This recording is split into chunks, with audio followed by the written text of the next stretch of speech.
다음은 일본의 수출 규제와 관련한 소식입니다. 일본 정부가 한국에 대한 세계 핵심 소재 수출 규제를 발표한 이후 처음으로 이번에는 액체 불화수소에 대한 수출도 승인을 했습니다. 이 소식도 취재 기자와 자세히 짚어보겠습니다.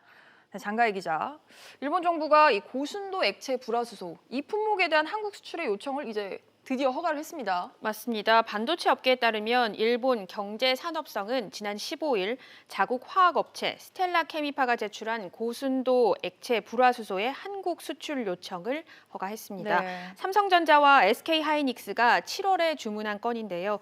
이 화학 물질은 반도체 제조 때 반드시 필요한 핵심 소재라고 합니다.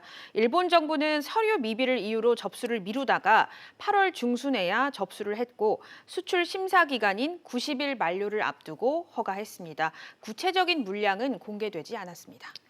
이런 소식까지 나오긴 했지만 그렇다고 해도 우리나라에 대한 수출 규제를 완전히 풀었다 이렇게 보기는 어렵고 오히려 약간 여론전을 펼치고 있다 이런 분석이 나옵니다. 맞습니다. 이번 허가는 수출 신청에 대한 심사 과정이 원칙적으로 90일로 규정돼 있다는 점을 고려한 것이다. 이런 해석이 나오고 있습니다.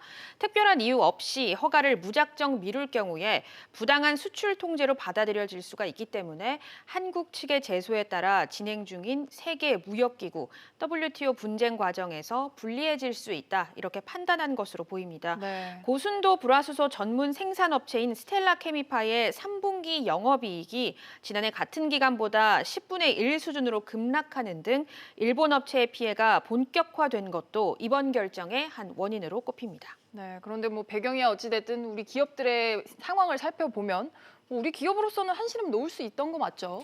네, 이번에 반도체 생산의 핵심 소재인 액체 불화수소까지 반입이 될 경우에 국내 반도체 업체들은 한숨 돌릴 수 있을 것으로 보입니다.